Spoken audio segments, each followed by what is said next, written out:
Hey, what up guys? How you doing? It is Lasty here. Welcome to a new episode of The Road to Glory. I think, yeah, that's right. We're 10 episodes in. We are into double figures, which is great. Thank you for the support all along the way. You guys are absolutely epic. I love ya. So today's episode is going to be based all around gameplay. We're just going to play 3 games with different squads that we've got in seasons, in divisions, and Division 8.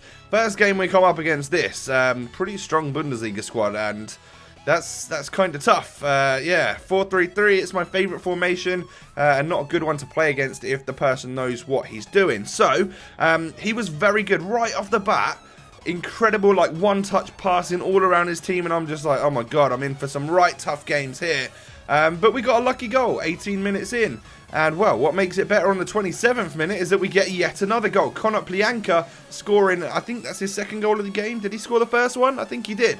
And we're 2-0 up, and I don't know how, because this guy was good.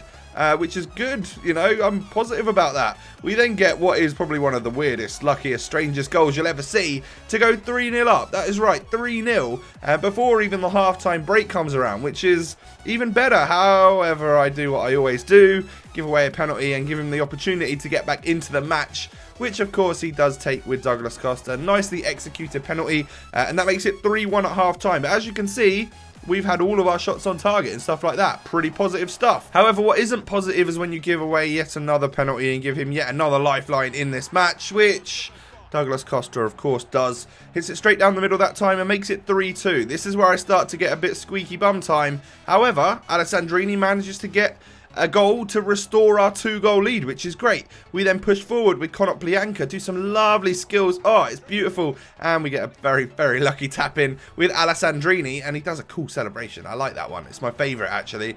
And then Kevin Prince Boateng gets in the box and, well, just dribbles round, finesses it in, and somehow we have a 4-goal advantage, which is crazy because I genuinely thought I was going to struggle so badly against this guy. But his defence just completely and utterly evaporated, and I could walk straight through it.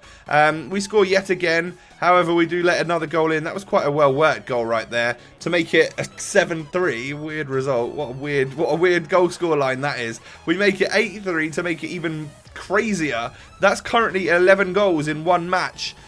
We kind of need to add another one, don't we? Yeah, he sort of gives up, brings his keeper out. We make it 9-3. Jesus Christ, can we get into double figures ourselves for the 10th episode? Can we score 10 goals? Well, I think we just about can, which is great. 10-3.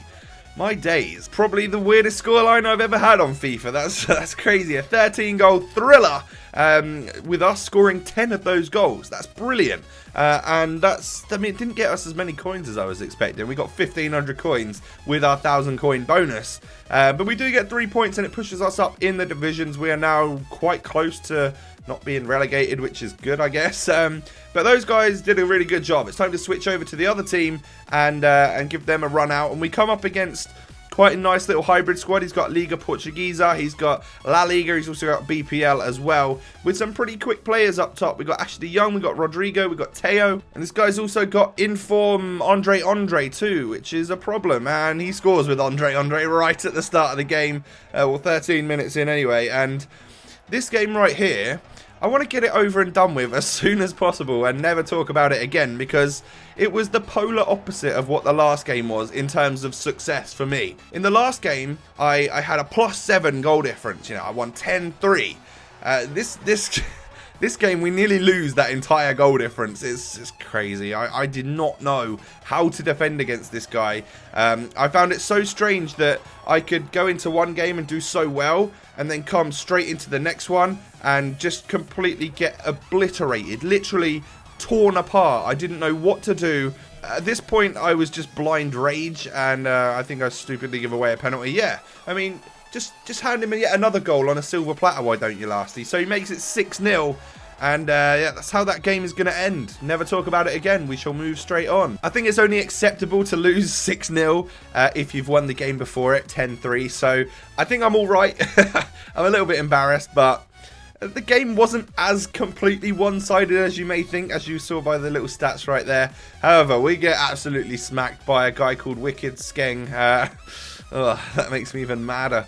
But But this team got its first complete and utter drumming, so we give them a little bit of a rest. You know what? They've done really well for me, so I need to not completely lose faith in them straight away. So we go back into a new match with our newest squad, with the Konoplyanka and Griezmann, and we come up against what is a lower chemistry team, but he's got some pretty good players in there, likes of Juan Jesus, Dumbia, Rodrigo. So if he knew what he was doing, then I guess we could be in a little bit of trouble. We nearly score off the bat right there, but some good defending and some good blocking stop us from doing that. However, we get into the box with Griezmann right here. Can we do anything? Oh, I bet you didn't see that coming. The little Berber spin absolutely tore his defender and his goalkeeper away from where they should be and left a nice little gap for us to go 1-0 up. That's a nice and positive start to this match. What was a pretty difficult match. A lot of these matches I'm saying are quite difficult. Well, I can't help it, you know. I'm not very good at FIFA, and the opponents I was playing on this particular evening seemed to know what they were doing a little bit, which, I don't know, gets a little bit frustrating. We're holding on to our lead, I don't know how, because he's having all the opportunities at this point in time. He plays a little free kick off to Imbula, and a good save from my keeper stops that one from going in just before half time. We're 1-0 up, and as you can see, we've had 2 shots in the entire half. That's not very many. However, a lovely scoop turn puts Alessandrini free and away, and you can't do much better than that little chip right there. That was beautiful. We just saw the keeper coming off of his line, and, well, there's only one smart thing to do, and that is to do a lovely little chip. I'm surprised that one went underneath the bar. I put a little bit too much power on it. But we get a 2-goal lead, which, of course, if you know me at all, doesn't last. And he scores, it gets a goal back into the game right there. 55 minutes in, and we're 2-1. And I've got some holding on to do. Things got a little bit laggy. I guess my internet wasn't really performing too well, or whatever it was. But he gets a straight red with Dumbia right there. And I love when it lags right here. Oh, look at that face he's making. That's brilliant. Absolutely brilliant. Dumbia, man. What are you doing? And then this guy just starts to go slide happy, which I can't run past people when they're just sliding me. It frustrates me. However, we win the game 2-1. That was a tight one. That really was a tight one.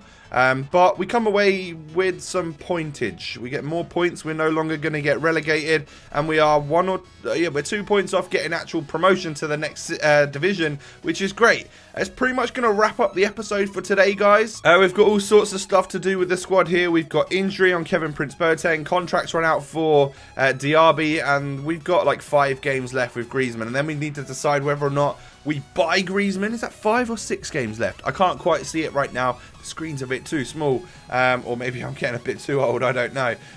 But we could buy a Griezmann because I reckon we nearly got enough coins. Or we could trade him, you know, trade the whole squad in and buy something new. Let me know what you're starting to think down below. Do you like this squad? This could be one to move forward with because it seems really strong. Let me know down below. Subscribe if you are new to my channel and hit that like button as well. That'd be awesome. Really motivates me. Thank you so much for watching. I'll catch you guys next time. Peace.